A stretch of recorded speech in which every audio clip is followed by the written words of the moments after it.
कृष्णा कमलापती यदुपती शंभो विरंची पती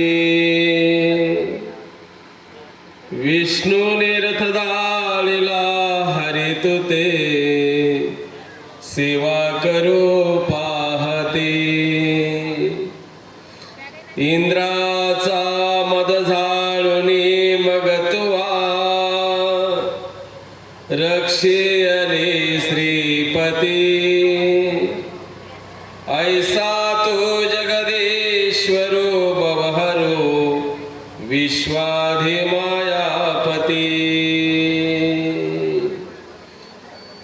जो चौयुगीचा अधिष्ठात्री अमोघ सिद्धी जयाचा गरी तो माता पुरी राज्य करी तया नमन श्री दत्तात्रया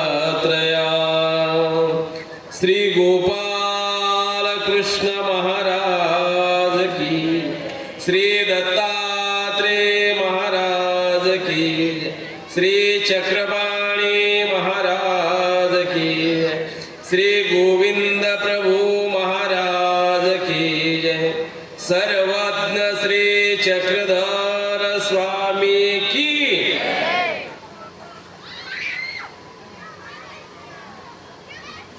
अमरावती जिल्हा ग्रामीण महानुभाव सेवा मंडळाच्या प्रेरणेने अचलपूर तालुका महानुभाव सेवा मंडळाच्या वतीने श्रीकृष्ण महानुभाव सेवा मंडळ कुष्टा बुद्रुक कुष्टा खुर्द यांच्या अंतर्गत श्री पंचकृष्ण समाज प्रबोधन व्याख्यानमाला आणि महानुभाव पंथी भव्य मेळावा सज्जनो या सोहळ्याची या कार्यक्रमाची सुरुवात आज सकाळपासून झालेली आहे. देवाला मंगलस्नान झालं असेल पवित्र वातावरणामध्ये सकाळी गीतापाठ पारायण ध्वजारोहण तदनंतर रणैश येथील उपाध्याय कुलाचार्य वर्धनस्थ श्री बिडकर बाबाजी त्यांच्या ज्ञान श्रवणाचा लाभ तुम्ही घेतला. महाप्रसाद झाला. अशा सुरुवातीच्या कार्यक्रमापासून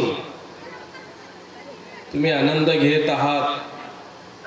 अत्यंत भाग्यवान आहात तुम्ही. पहिल्या दिवसापासून कार्यक्रमाला म्हणजे हा 8 तारखेपर्यंत कार्यक्रम चालणार आहे. पहिल्या दिवसाच्या कार्यक्रमाला तुम्ही ज्यांनी सुरुवात केली हजेरी लावली अत्यंत भाग्यवान आहेत. आळशी जे असतात ते मध्ये येतील आणि महाआळशी बरोबर 8 तारखेला येतील. म्हणजे झाला समारोप. आता सांगता झाली चला जेवायला. म्हणून येथं पाहिजे जातीचा येऱ्या गबाळ्याचे काम नव्हे.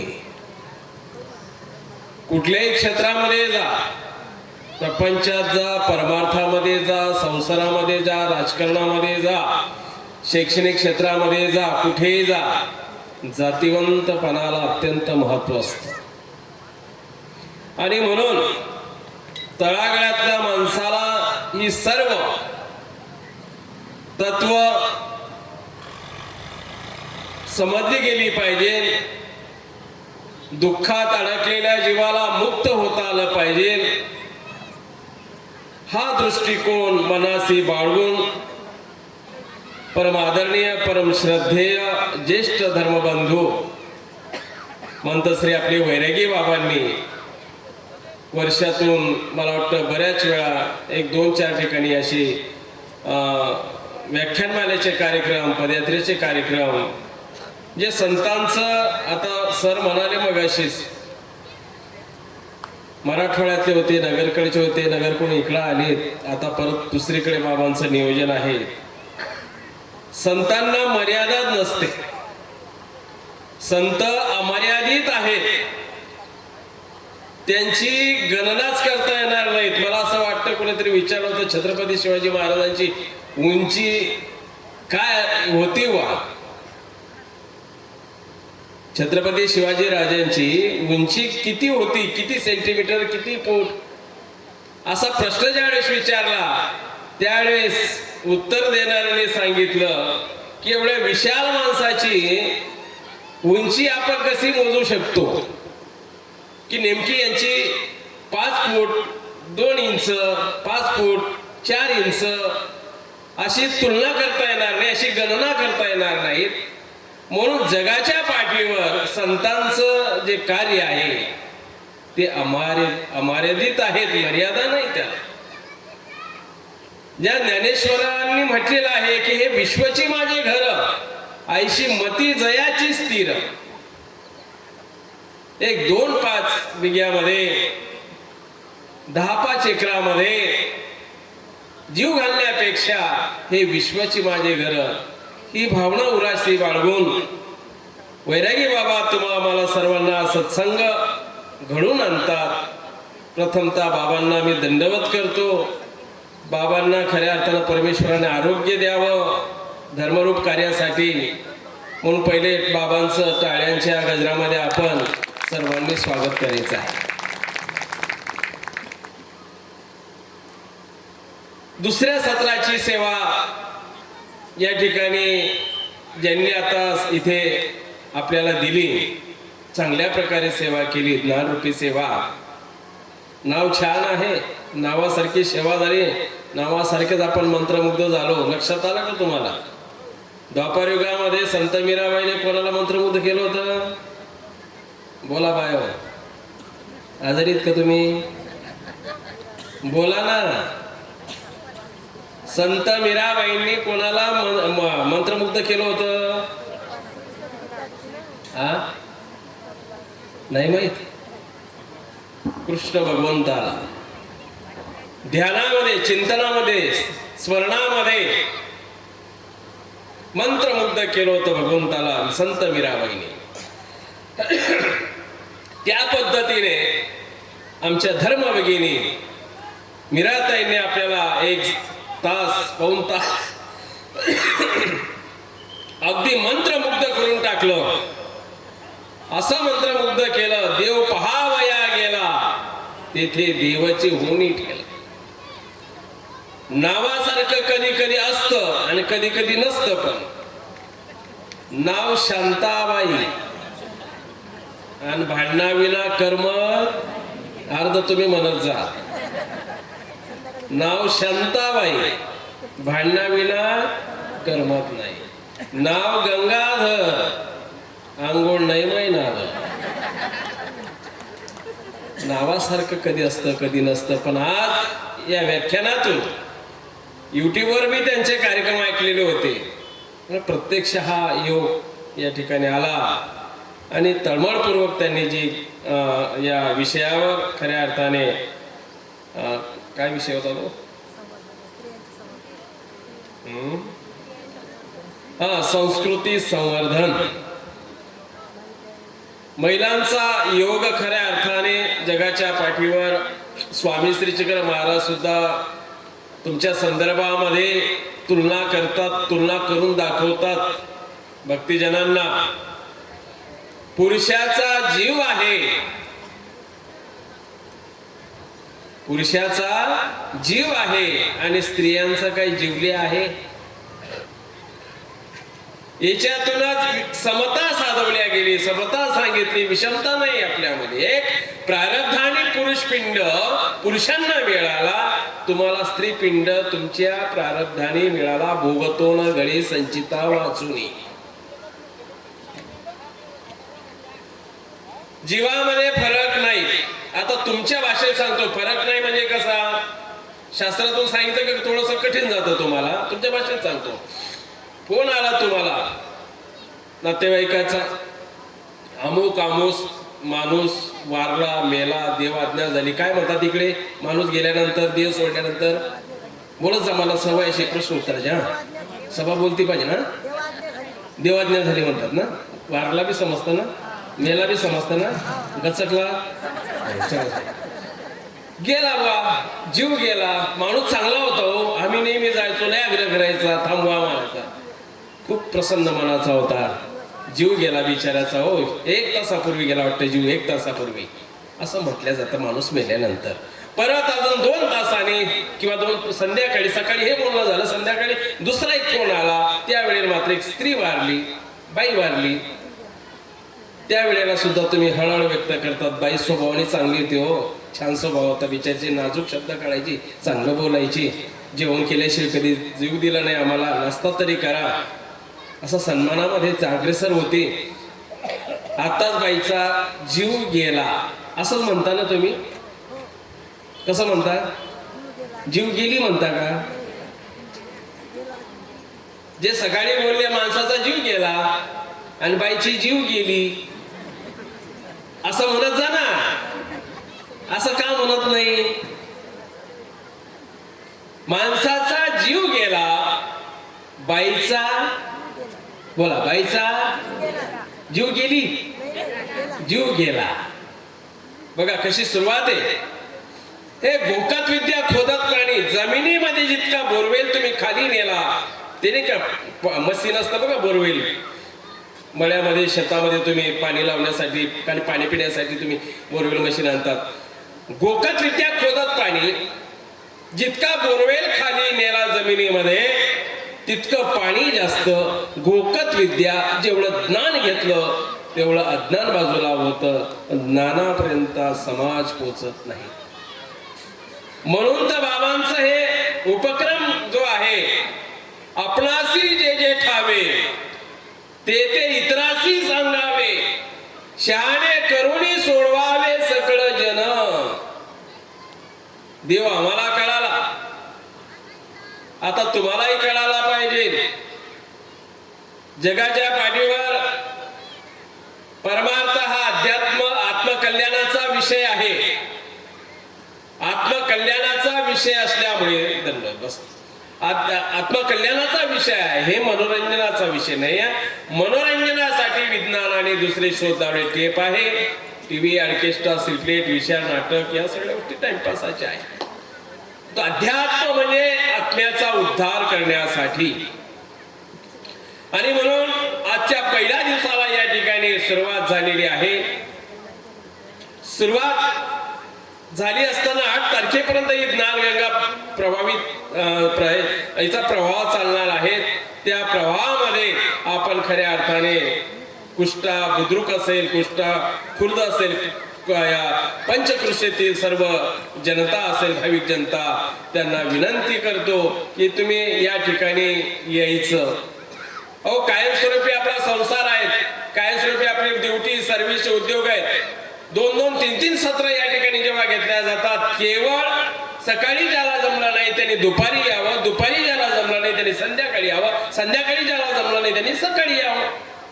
किती बाबांनी चांगली एकदम सगळी म्हणजे रचना सुविधा व्यवस्थित करून दिली, कोणाला अडचण येणार नाहीत. आणि परमेश्वराचं तत्वज्ञान समजावं, आम्हाला समजलं, तुम्ही करा, त्या पद्धतीनं परमार्थाकडे वाटचाल जर आपली झाली तरच परमेश्वर भेटतात, नाही तर अन्यथा परमेश्वर भेटू शकत नाही. महाराज, परमेश्वर नाही भेटला उद्धार होणार नाही. आणि म्हणून परमेश्वराने जे कार्य अगोदर सुरुवात केलेली आहे, परमेश्वराने अवतार घेतला म्हणजे एका ठिकाणी कधी थांबले नाही. स्वामी श्री चक्र महाराजांचा तुम्ही बघा अवतार, पंचकृष्णापैकी अवतारात प्रत्येक अवताराचं विश्लेषण जाणून घ्या. जागेवर नाही बसले, ते फिरत राहिले, एक एक माणूस शोधत राहिलेत, एक एक माणसाला घडवत राहिलेत.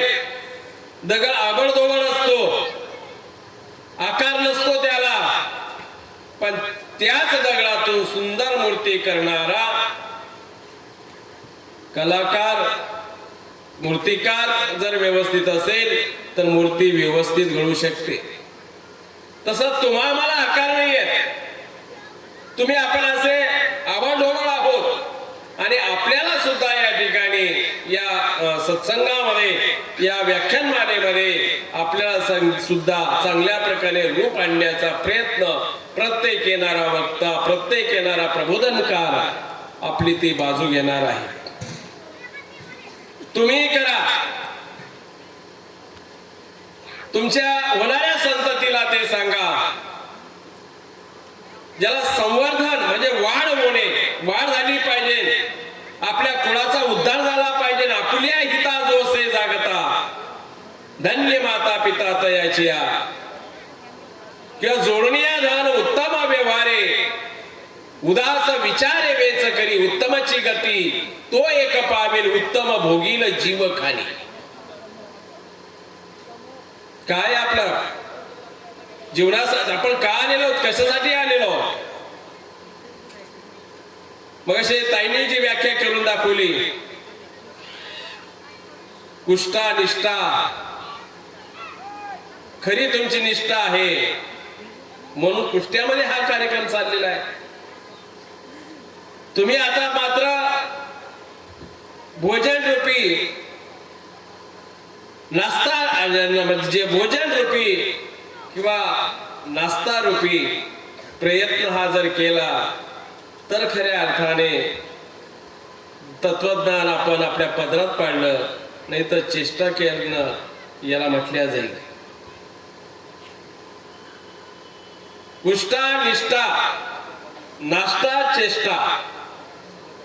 आणि मग जगाच्या पाठीवर महाराज अनेक धर्म संप्रदायापैकी मानव संप्रदाय हा भक्ती संप्रदायच आहे. कुठलाही धर्म पंथ त्याच्या गर्दीवर नका जाऊ. तुम्ही मंडपात बसायला जागा नाही, पार्किंगला जागा नाही, वा वा देव वा वा धर्म ही खुडी समाज घेऊन लोक पुढे सरसावत आहेत. धर्म पंथ तत्वज्ञानावर अवलंबून असो. ती तत्व काय आहेत? अरे देवपूजा म्हणजे नेमके काय?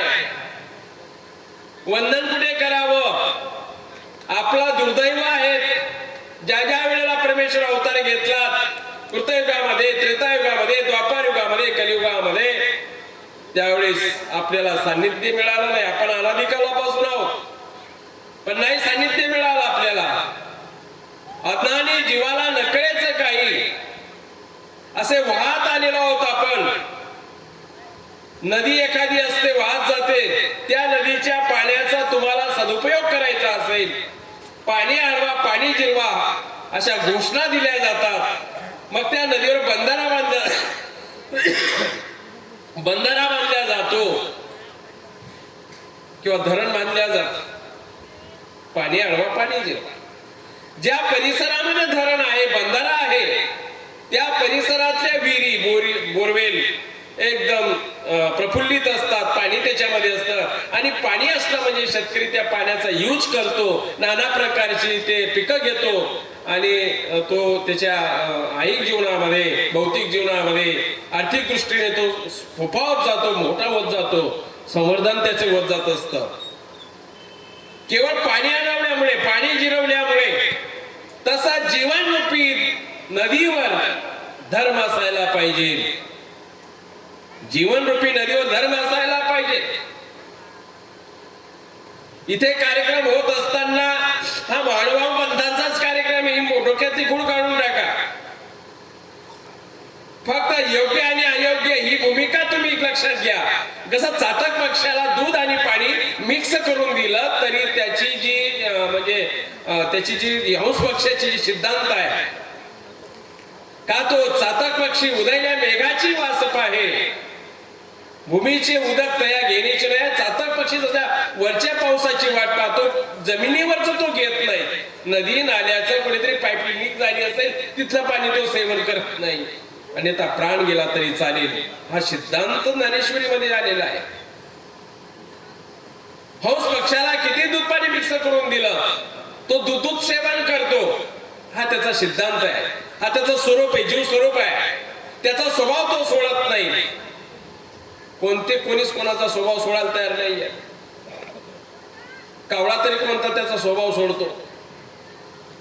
पाडीला वायसू पिंजरी असी, घालवणी चारा पकवान रासी, सोडवणी देता प्रिविष्ट त्याला, उपदेश कैचा असिया राहिला.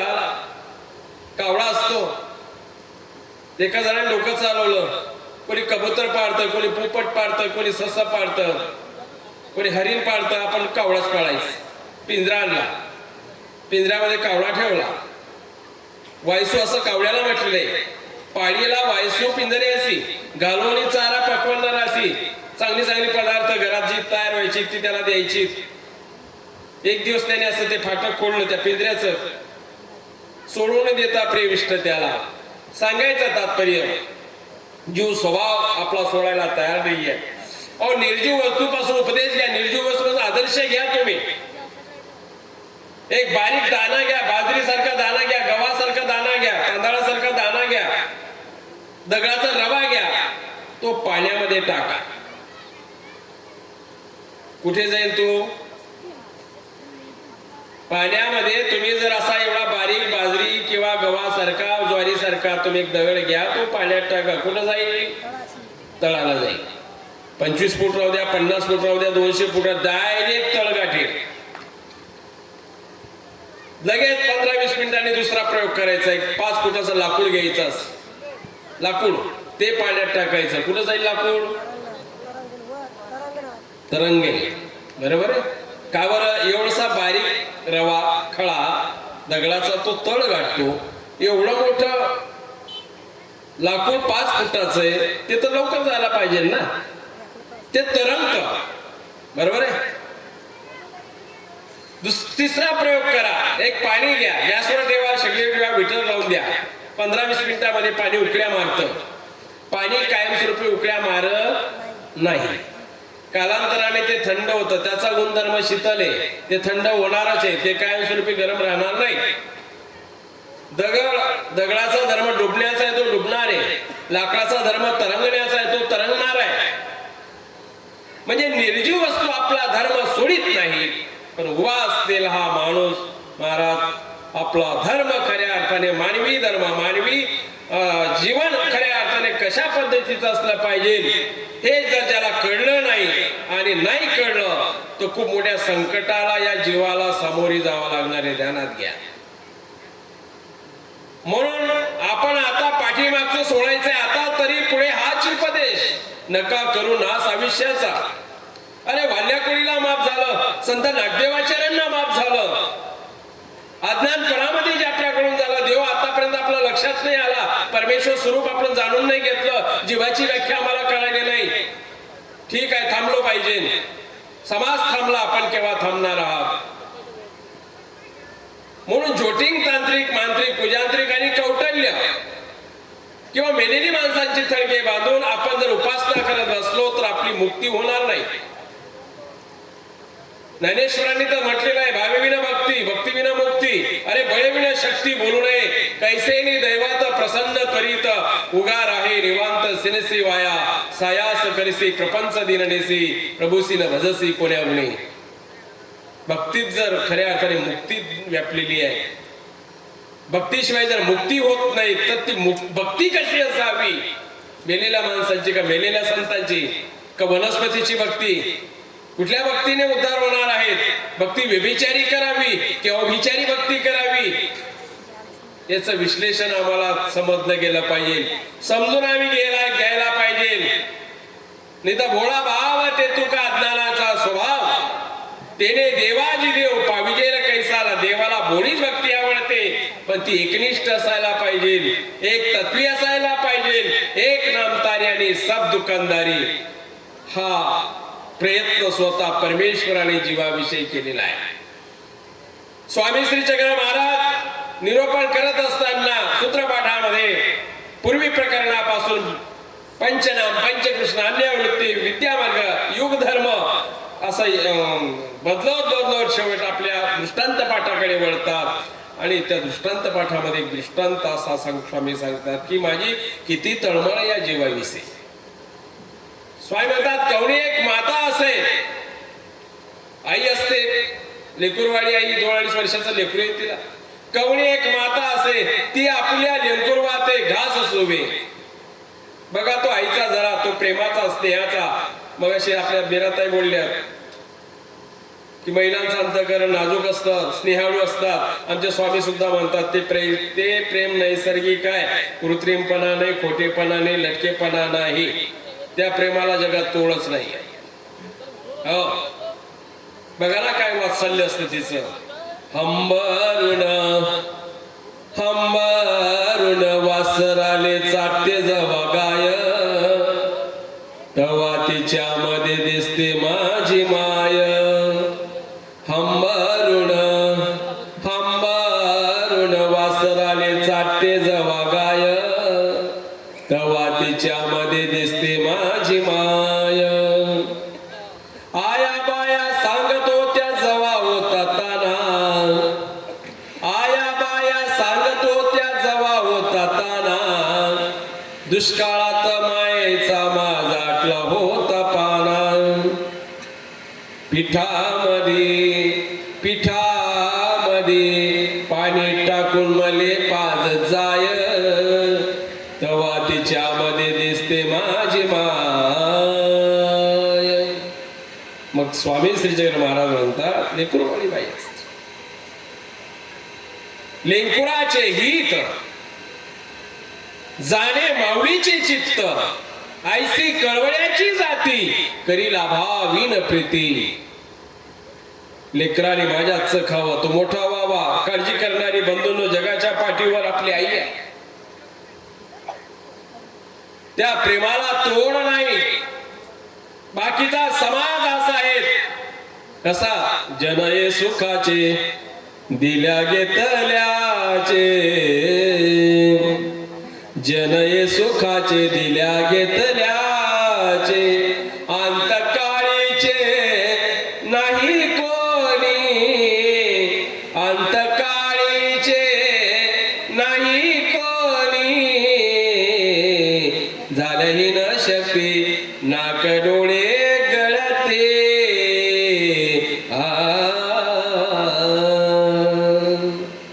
आई सोडून बाकी असा आहे, जनये सुखाचे दिल्या घेतल्याचे. मार्केटला गेलेला मुलगा आहे, ट्रॅक्टर घेऊन गेला, बैलगाडी घेऊन गेला, मार्केटला गेला, काहीतरी कारणास्तव वेळ लागला. 5 वाजले, 6 वाजले, संध्याकाळ होली, अंधार पडत आला. तुमची आमची पुरुष मंडळी वाट कोण पाहतय सांगा ना, कोण वाट पाहत आपली? अरे मोठ्यानं बोला. हा, कोणीच नाही. आई वाट पाहते, वाट्यावर बसते. वाट पाहता सिनले नेत्र, गती माझी तसे विचित्र. इकडून येतो का इकडून येतो, इकडून येतो का इकडून येतो. मुलगा लहान नाही, मुलगा मोठा झालेला असतो, 50 वर्षाचा झालेला असतो, तो मोठा झालेला असतो. पण आईला शेवटी तो लहानच आहे. आपल्या देशाचे पंतप्रधान मोदी साहेबांचं बघा तुम्ही उदाहरण घ्या. गेले त्यांच्या त्या भागामध्ये भारताचा संपूर्ण व्यवहार बघायचा. दुर्दैव आता त्यांची आई नाही आहेत, परंतु गेल्यानंतर त्यांचं पाद प्रक्षालन करून दर्शन वगैरे घेणं. मी त्या पक्षाचं असं काही म्हणू नका तुम्ही गैरसमज करा, फक्त आदर्श घेणं महत्वाचं आहे. कोणाविषयी लक्षात घ्या तुम्ही, तो धर्मपंथ किंवा जात संप्रदाय हा विषय सोडून द्या. म्हणून त्या ठिकाणी स्वामी श्री चक्र महाराज इतकी तळमळ दाखवतात, आईच्या वात्सल्याचं, प्रेम जिव्हाळ्याचं महत्व सांगतात. वट्यावर बसून वाट पाहणारी आई जेव्हा तळमळ करते तोवर स्वतः सुद्धा जेवत नाहीत. बाकीचे सगळे टकाटक असतात. कोणी मोबाईल पाहतं, कोणी टीव्ही पाहतं, कोणी गप्पा मारतं, कोणी इस्त्री करतं, कोणी काय करतं. परंतु तुमची आणि आमची वाट पाहणारी ती आई आहे, दुसरं कोणी वाट पाहत नाही. जिकडून तिकडून थोड्या वेळाने आला, मोटरसायकलचा आवाज आला, ट्रॅक्टरचा आवाज आला. आल्यानंतर पायऱ्या चढतात चढतात आई काय म्हणते आपल्याला? पुरुष मंडळी काही खबर होते ना, तुम्ही सांगा काय म्हणते आपल्याला? किती पैसे आणले असं ना, हा हातपाय धुवून घे, जेवण करून घे, जेवायला पैस. ही शब्द आईची असतात. कारण बाकीचे आतमध्ये गेल्यानंतर खसकवायला भरपूर येत ना. इतका वेळ असतो का? आणि तुमची काही यायची पद्धत आहेत का? असं नाही झालं. किती आणले, काय भाव गेलेत, काय गहू काय भाव गेला, सगळे विचारणारे बाकी घरात आहे, पण आई नाही विचारत. ते आई घ्यायचं काम नाही करत, आई द्यायचं काम करते, लक्षात ठेवा. पण एक सांगतो तुम्हाला, आई मृत्यूलोकातली आई आज आहे तर उद्या नाही येत. स्त्री रूपी आई आज आहे तर उद्या नाही येत. पण आमचा स्वामी श्री चक्र महाराज परमेश्वर अवतार कसा आहे हे म्हणजे तुकोबाला सुद्धा कळालं. आणि म्हणून तुकोबाने एक अभंग सुंदर लिहिला, कृष्ण माझी माता, कृष्ण माझा पिता, बहीण बंधू चुलता, कृष्ण माझा. कृष्णाला आईचं प्रेम मागतात तुकोबा. हो, परमेश्वर अवतारा नित्यपती आहे, कायमस्वरूपी तो आपला आई आहे. एक क्षणाचं ऋणानुबंधनाच्या संबंधाने नाते गुंफलेली आहे, परंतु परमेश्वर हा आपला कायमस्वरूपीचा आई आहे. त्या आईने खऱ्या अर्थाने जीवाविषयी काय तळमळ केली, न्याय देतात. कवणे एक माता असे ती आपल्या लेंकुरवाते, घास असोवे पराईसी मान पडवी, ऐसी मान पडवी. तांदूळ निसपूस केले, कुकरमध्ये टाकले, कुकरने शिट्या दिल्या, भात तयार झाला, प्लेटमध्ये भात घेतला. दूध टाकलं, शुद्ध तूप टाकलं, साखरेचे दाणे टाकले, मिश्रण केलं त्याच. कवणी एक माता असे ती आपल्या लेंकुरवाते, घास असोवे. प्लेट घेऊन लेकराकडे निघाली, लेकरांनी प्लेट पाहिली, जवळ येण्याऐवजी लेकरू पळू लागलं. सांगा आता तुम्ही आया आहेत ना, तुम्ही सांगा आता. लेकरू जवळ यायला पाहिजे होतं, लांब का पळत होतं, सांगा ना. नाही माहित? अहो, लेकर खाऊ पाहिल्यावर जवळ येतात, खायचं म्हटलं की जवळ येतात. ते पळत होतं, का पळत होतं? त्याचं पोट भरलेलं होतं. काक्या चुलत्याचे घर असतात, कोणी कॅडबरी दे, कोणी बिस्किट पाकिट दे, कोणी कुरकुऱ्याचा पाकिट दे. त्याच्यामुळे कोठा पॅक होता, म्हणून तो जीव खाऊ शकत नव्हता. आईची तळमळ आहे की याने खाल्लं पाहिजे. धावपळ करत गेली, एका हातात प्लेट, एका हातात खवाटा धरला आणि लाडी गोडी लावून चिवचा पप्पाचा घास घेत भरपूर प्रयत्न केला, ते घेत नाही. तसा बंधूंनो, परमेश्वर आपल्या आई आहे. परमेश्वराने आपल्याला खऱ्या अर्थाने आनंद देण्यासाठी ज्या ब्रह्मांडाची निर्मिती केलेली आहे. परमेश्वर तळमळ करतात, पण जसं ते लेकरूच्या पोटामध्ये पहिलेच काहीतरी खाल्ल्यामुळे तो आईच्या हातचं खात नाही, तसं अविद्येने आम्ही ग्रासलेला आहोत. अधमती अधगती अधरतीने परिपूर्ण झालेला आहोत. त्यामुळे परमेश्वराचं ज्ञान सुद्धा आम्हाला प्रणवत नाही, चाललेलं प्रवचन आम्हाला ऐकू वाटत नाही, चाललेली पोथी आम्हाला घ्यावं वाटत नाही, चाललेला सत्संग आम्हाला गोड वाटत नाही. त्याचं कारण काय? त्याच्यासाठीच तर खऱ्या अर्थानं कृष्ण महाराज म्हणाले, तुम्हाला याच्याशिवाय पर्याय नाही. ज्ञानाग्नी दग्ध कर्मानं तमाहो पंडितम बुधा. ज्ञानाग्नी दग्ध कर्मानं तमाहो पंडितम बुधा. या श्लोकाचा अर्थ काय कराल तुम्ही? ज्ञानाग्नी दग्ध कर्मानं, कोळसे असतात, कोळसे. तो कोळसा धोनिया दुधाने, गोळेला कर्पूर साखराने, काळा चिराहे नज शुभ्र त्याला, उपदेश कैचा असिया मुढाला. तो कोळसा धोनिया दुधाने. एका जणाने कोळसे घेतले, पराठीत टाकले, डोकं चालवतोय, तो शोध लावतोय. हे काळे कोळसे पांढरे करायचे, परातीत टाकले, 2 मोठा कोळसे टाकले, पावशेर 1.5 पावशेर दूध आणलं, साखर आणली, पाणी आणलं, अर्धी वाटी, आणि कार्यक्रम चालू केला. तो कोळसा धोनिया दुधाने. काय करायला पाहतोय तो कोळसे? पांढरे करायला पाहतोय. पण तुम्ही सांगा आता, कोळसे पांढरे होतील का? होतील का कोळसे पांढरे? नाही. मग कोळसे पांढरे करण्यासाठी काय करावं लागल? ऑइल पेंटची एक व्हाईट कलरची नाही का, ऑइल पेंट कलर आणा व्हाईट, आणि तो लावून द्या, कोळसे पांढरे होऊन गेले. असं कराल ना? कसं करावं लागेल मग? कोळसे पांढरे करण्यासाठी काय करावं लागेल? बोला पटापट. अग्नीमध्ये टाकावं लागतील. जगातला असा कोणताही पदार्थ त्याला पांढरा करू शकत नाही. एकमेव तो अग्नी आपल्याला प्रज्वलित करू शकतो. नानाग्नी दग्ध कर्मानम तमाहो पंडितम बुधा. तसं या ठिकाणी आज पहिल्या दिवसाला इथे प्रारंभ झालेला आहे. हा ज्ञानाग्नी प्रज्वलित झालेला आहे. कोळसे अग्नीत टाकल्यानंतर पांढरे होतात, तसं तुम्ही आम्ही ज्ञानाग्नीमध्ये जोपर्यंत येत नाही तोपर्यंत आपल्यालाही शुभ्रता येणार नाही आणि तुम्हाला शुभ्रता यावी म्हणून या ठिकाणी हा कुष्ट्या गावामध्ये भव्य दिव्य असा मेळावा आणि समाज प्रबोधन व्याख्यानमालेचं आयोजन केलेलं आहे. सर थांबायचं ना आता? ठीक आहे. झालेली सेवा प्रभूचरणी अर्पण करतो. आतापर्यंत एकदम शांत चित्ताने श्रवण तुम्ही केलं, तुम्हाला धन्यवाद देतो. ज्या वैरागी बाबांनी मला इथं आमंत्रित दिलं, बाबांना धन्यवाद देतो. या सभेच्या सूत्रसंचालन करणाऱ्या ताई आहेत, त्याचप्रमाणे आमच्या नाशिकचे भूतपूर्व प्राध्यापक अंजनगावकरजी सर आहेत, संत आहेत आपली, सर्व त्यांना दंडवत करतो, तपस्विनींना दंडवत करतो आणि झालेलं हे अध्यक्षीय भाषणाला पूर्ण विराम देतो. सर्वे भवन्तु सुखिनः, सर्वे सन्तु निरामय, सर्वे भद्राणि पश्यन्तु, मा कश्चित् दुःख भाग् भवेत्, मा कश्चित् दुःख भाग् भवेत्. श्री गोपाल कृष्ण महाराज की जय.